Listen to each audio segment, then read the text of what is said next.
Hola, hola, ¿cómo están todos? Bueno, seguimos hablando de lo que está pasando en Bolivia. Bueno, el tema de esta semana parece que es el federalismo, ¿no? La propuesta que ha hecho el Comité Cívico de Santa Cruz. Am, y se ve como que todos estamos respondiendo a esa propuesta, unos en contra, diciendo que con esa propuesta se va a desunir Bolivia, se va a separar Bolivia, y otros más bien a favor, como queriendo ser más papistas que el Papa, ¿no? Diciendo, no, perfecto que haya federación, más federación todavía, ¿no? Como apoyando y viendo más allá todavía de esa medida, ¿no? Es como es la reacción que ha habido en La Paz, en Cochabamba, en todos los departamentos ante esa propuesta, digamos, de Santa Cruz, ¿no? Para mí que no debemos de caer en reaccionar siempre a a las propuestas que haga esa oligarquía, pequeña oligarquía cruceña, ¿no? Lo que tenemos que hacer es plantear nosotros el problema. Obviamente el problema no es el federalismo. El federalismo solamente es una otra forma de gobernar el Estado. Eso es el federalismo, ¿no? Una nueva forma de gobernar el Estado. No es la solución de nada. Nunca se ha planteado el federalismo en ningún país como la solución de los problemas, ¿no? Los países que son federalistas o que son federales, como Estados Unidos, por ejemplo, siempre han sido federales, han nacido así, porque esa ha sido la forma en que han decidido administrarse. Eh, este sistema político, digamos, administrativo del territorio, no es una solución de los problemas, ¿no? Los problemas del país son problemas económicos, de pobreza, de subdesarrollo, ¿no? Entonces, esos problemas no se solucionan con el cambiar el modelo administrativo. Si se fijan, antes teníamos solamente el gobierno estatal, ¿no? Luego pasamos a tener con la ley de autonomías los gobiernos departamentales y los gobiernos municipales, ¿no? Cambiamos la forma de administrar el territorio, ¿no? Eso no significó una mejora para el país en el sentido de nuestra pobreza y nuestro subdesarrollo. Eso no mejoró. Luego, con la nueva constitución, aparecieron las autonomías, incluso las autonomías indígenas, ¿no? Tampoco en todo el trayecto que tenemos ya desde el año 2009 que se aprueba la constitución, no tenemos ninguna mejora en los problemas verdaderos del país, que son los problemas del subdesarrollo, del atraso, de la pobreza, ¿no? No se ha solucionado. Y ahora vienen con el federalismo, que es otra forma de decir autonomía, ¿no?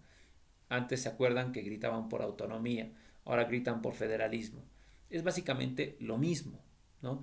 Entonces, obviamente eso no va a significar, como les estoy diciendo, ninguna mejora para el país en cuanto a su desarrollo económico ni social, ¿no?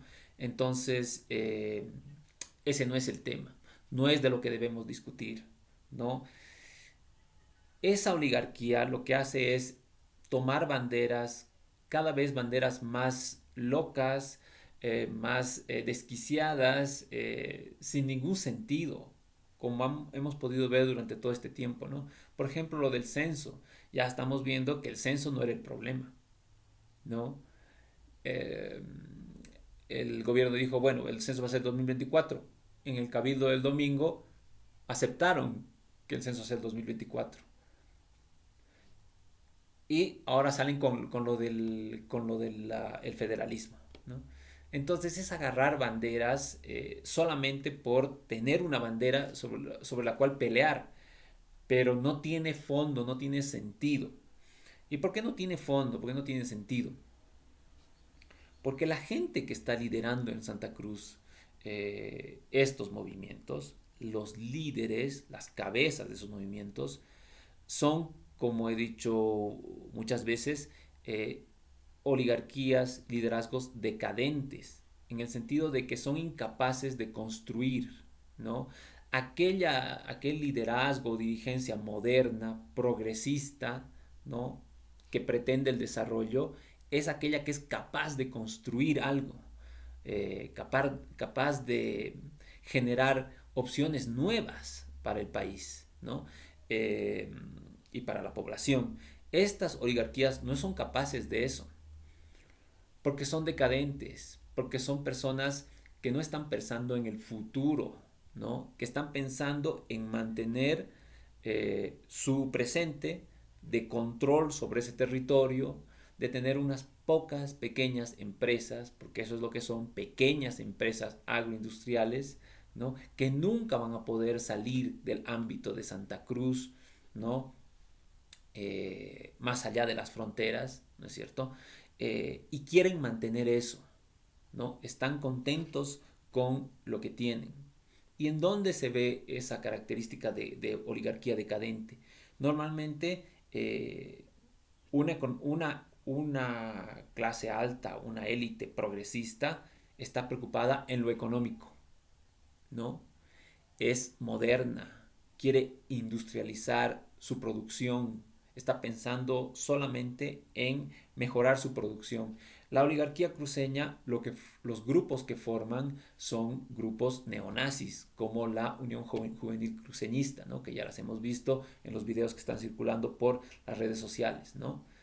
¿Qué es el neonazismo? Es una filosofía que al no poder enfrentarse con la realidad, recurre a la violencia, ¿no? Recurre a ese esencialismo que busca en una supuesta superioridad racial, ¿no? Totalmente desquiciada, ¿no? Desquiciada, porque solamente basta que se miren en el espejo para ver quiénes son, ¿no? Pero aún así se refugian en una cierta esencia para provocar violencia, para reconocerse en algo, para aferrarse a algo porque ya no tienen nada, ¿no? Porque están viendo que ese territorio que antes ellos antes digo desde digamos desde la época republicana hasta ahorita, ellos ese territorio que ahora es el departamento de Santa Cruz lo controlaban. Están viendo como desde hace unos años atrás, por la migración que ha ocurrido desde el occidente hacia el oriente, están perdiendo ese control de ese territorio, ¿no es cierto? Entonces tratan de, de cualquier manera de fortalecerse, pero esa fortaleza no es expansiva, no es integradora, no se fortalecen integrándose con el resto. Su fortaleza la buscan en su reducción a una cierta esencia, a una cierta pureza de la cual pretenden sacar fuerza. Por eso ahora aparece la nueva historia de Santa Cruz, por ejemplo, con esta tontería que dicen de que Santa Cruz ya era una república antes de la República de Bolivia, ¿no? Y a ese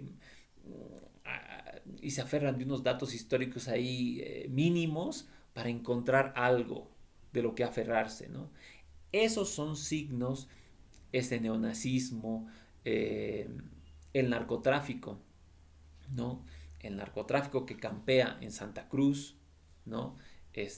También y los crímenes, que hace poco ha habido unos crímenes ahí por la zona del Urubó, ¿no es cierto? Los crímenes, la violencia, la delincuencia que existe en Santa Cruz también da idea de que esa élite es decadente, porque si fuera una élite fuerte, una élite progresista, pues nunca dejaría que su ciudad se convierta en una ciudad tomada por la delincuencia, que es lo que está sucediendo en Santa Cruz, ¿no? Y toda la gente en Santa Cruz sabe lo inseguro que es Santa Cruz, ¿no es cierto? Entonces, todo eso nos da una idea de que esa élite está en decadencia, ¿no? Entonces, ¿cuál es la respuesta para Santa Cruz, pero también para Bolivia? Es que desde abajo, desde esas masas populares, que sí quieren el progreso, que sí quieren la modernidad, surja una nueva propuesta para el país, ¿no es cierto? La única salida para el país está en esas masas populares, en esas clases populares, que son clases que necesariamente para integrarse, para unirse, tienen que integrarse en base a una identidad propia, que es la de las 36 naciones que ocupaban este territorio antes de la llegada de los españoles y que por mala suerte de esas élites, ¿no? Del comité cívico, etcétera, pues no han desaparecido, ¿no? Al contrario, son cada vez más fuertes, ¿no? Y que siguen ocupando este territorio, ¿no es cierto? En Santa Cruz, en La Paz, en todas partes, ¿no? Entonces son esas 36 naciones las que tienen que generar el proyecto nuevo para el país en base a esa identidad, en base a esa unidad de pasado, de historia, proyectar hacia el futuro un nuevo país, ¿no es cierto? Poderoso, abierto, integrador, ¿no es cierto? Y dejar atrás estas élites decadentes. Ustedes díganme, ¿qué diferencia hay entre Melgarejo y Camacho? ¿Qué diferencia hay entre los caudillos del siglo XIX y los caudillos ahora del Comité Cívico? No, no hay ninguna. Generan igual sus guardias pretorianas, ¿no es cierto?, que defienden esas dictaduras, esas oligarquías, que son, por ejemplo, la Unión Juvenil Cruceñista, ¿no? Es ese mismo modelo que están tratando de revivir. ¿Por qué? Porque no les queda otra, porque no tienen otra opción eh, política, económica. Las clases populares, identificadas como naciones, aymaras, quechuas, chiquitanos, guaraníes, tienen que generar una nueva propuesta, una transformación tanto del sistema político como del sistema económico. Políticamente, porque como hemos dicho, no se trata de cambiar la administración del Estado, de dejar de ser un Estado unitario, que tampoco ya es Bolivia un Estado unitario en la práctica, aunque en la Constitución es lo primero que se dice, Bolivia es un Estado unitario. Dejar de ser, no se trata de pasar de un Estado unitario, un Estado federal, a un Estado autonómico, a gobiernos municipales. No se trata de generar estas nuevas administraciones. Se trata de cambiar el sistema político, un nuevo sistema político, una nueva democracia, una nueva forma de democracia, no esta democracia liberal en la cual vivimos, ¿no? Y esa nueva forma de democracia tiene que ser la participación de todos. Eso es lo que tenemos que pretender, ¿no? Que todos participemos políticamente, que no haya indiferentes políticos, ¿no es cierto? Si podemos generar eso, generar que el país no esperemos que un iluminado nos salve, ¿no? Un iluminado por el cual vamos a votar todos para que sea presidente, para que él nos salve, y eso vamos a hacer cada 5 años. Eso no puede seguir siendo así. Ese no puede seguir siendo nuestro modelo político. Tenemos que tener otro modelo en base a comunidades, en base a asociaciones desde abajo hacia arriba, ¿no? Y eso, como digo, los tenemos que hacer desde estas clases populares identificadas como naciones. Y por otra parte, nuestro sistema económico también tiene que cambiar, ¿no?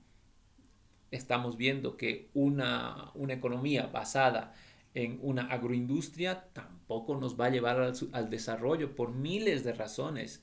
Pregúntense ustedes qué país ha salido de la pobreza y ha alcanzado el desarrollo en base a la agricultura o a la agroindustria. Piensen en los países de Centroamérica, ¿no? Todos los países del primer mundo que se llaman desarrollados lo han logrado a través de la industria, de la industrialización, ¿no es cierto?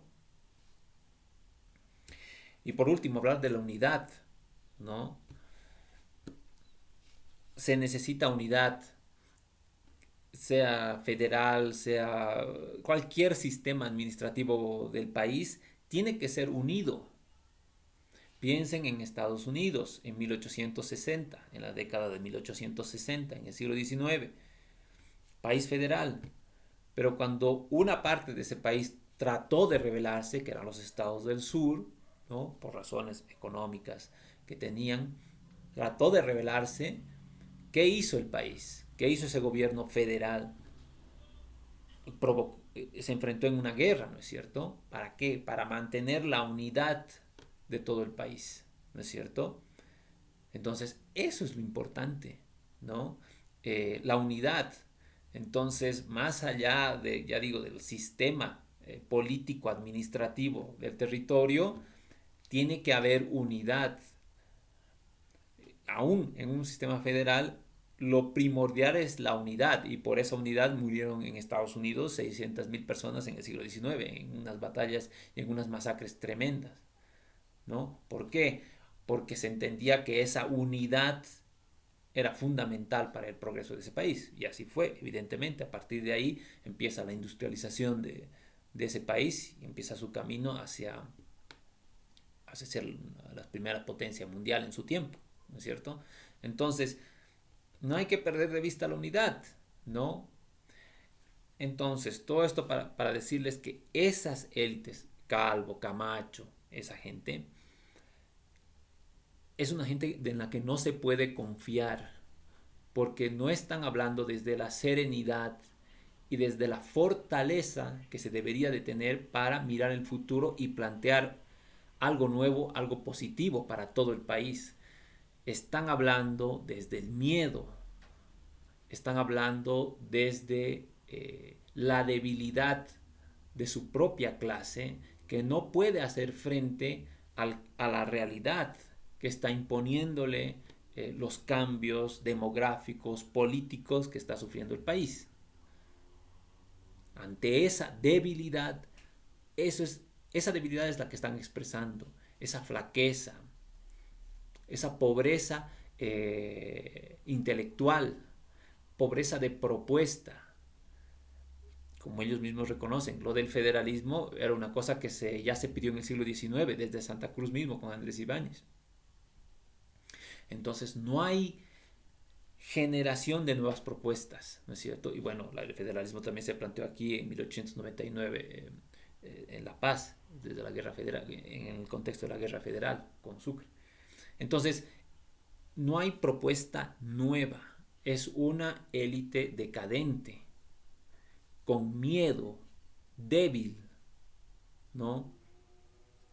Que el peligro es que de una persona decadente, débil, tanto moralmente como intelectualmente, lo único que puedes esperar es que te haga algo malo, ¿no? Ese es el peligro de esa élite, ¿no? Entonces, bueno, tenemos que estar atentos ante esa situación y, como digo, organizarnos como clases populares para dar una respuesta a los verdaderos problemas del país, que no tienen nada que ver con el sistema político en el sentido de la administración del territorio. No es un problema administrativo, es un problema más de fondo, es un problema de qué tipo de democracia queremos tener, qué tipo de participación política queremos tener, ¿no es cierto? Tal vez incluso el nivel municipal, el nivel más cercano a la gente, sea el nivel propicio para poder hablar de estas cosas y generar propuestas, ¿no? Eh, Esa sería mi reflexión de hoy día, y bueno, nos vemos todavía mañana para seguir hablando. Listo, nada más, que estén bien, muchas gracias, chao chao.